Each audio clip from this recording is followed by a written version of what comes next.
Si chiude in posticipo al Palaverde contro la Rivelazione Chieri il girone d'andata dell'Imoco Volley, unica squadra ad essere riuscita a giocare tutte le partite in programma e particolare non trascurabile anche a vincerle tutte e 12 per un unplaying che ha laureato le Pantere campionesse d'inverno della Serie A1.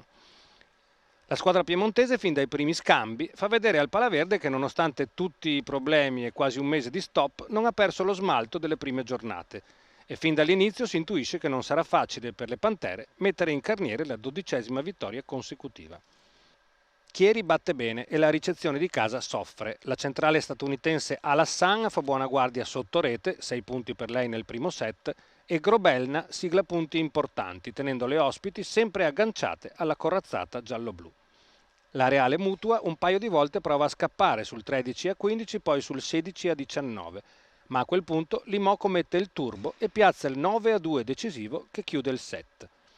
Capitan Voloz si affida ad un efficace Kimberly Hill e alle fast imperiose di Robin de Cruijff che segnerà 15 punti alla fine. L'olandese è presente anche a Muro e con l'apporto di una sempre presente Paola Egonu, le Pantere chiudono in rimonta il primo set 25-21. Il secondo è una fotocopia. Alassan e un'ottima Franti mettono punti sul tabellone, favorita da una ricezione giallo-blu ancora una volta in difficoltà, e Chieri avanza fino al 15-18. L'Imoco, nonostante 11 errori nel set, però riesce a combattere con le difese di De Gennaro, che propiziano i punti di Adams ed Egonu, 8 punti per lei nel set, che pareggia a quota 19. Ma stavolta le piemontesi non mollano. Bosio innesca bene le sue schiacciatrici e l'Imoco sbaglia ancora qualcosa di troppo.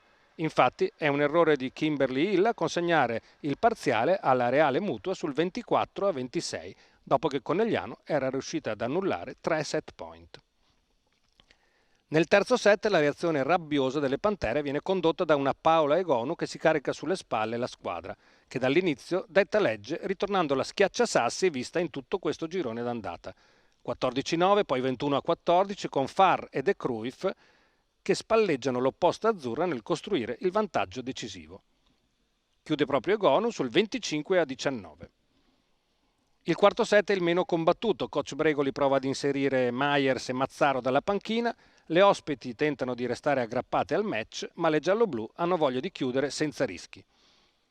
Asha Voloz fa vedere colpi spettacolari anche di prima intenzione. Egonu attacca e Mura sarà MVP alla fine con 27 punti, 3 muri e il 58% in attacco.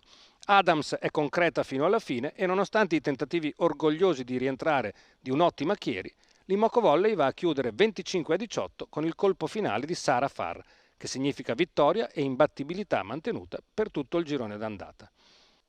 Ora le Pantere possono concentrarsi sulla bolla di Champions League, prossimo importantissimo impegno con le 3 gare del girone d'andata di Champions, tutte compresse dall'8 al 10 dicembre al Palaverde, mentre Chieri è attesa da un tour de force, visto che dovrà recuperare le tante partite perse per colpa del Covid.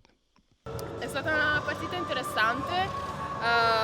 Loro hanno spinto, hanno dato il loro 100%, noi non siamo riusciti a ingranare, però sono felice e soddisfatta del fatto che nei momenti di difficoltà siamo sempre riuscite ad uscirne. Sì, è l'obiettivo anche mio e sarà difficile ovviamente non poter giocare in queste 2 settimane, però cercheremo di mantenere un livello alto di allenamento e prepararci anche mentalmente di quello che sarà con la bolla.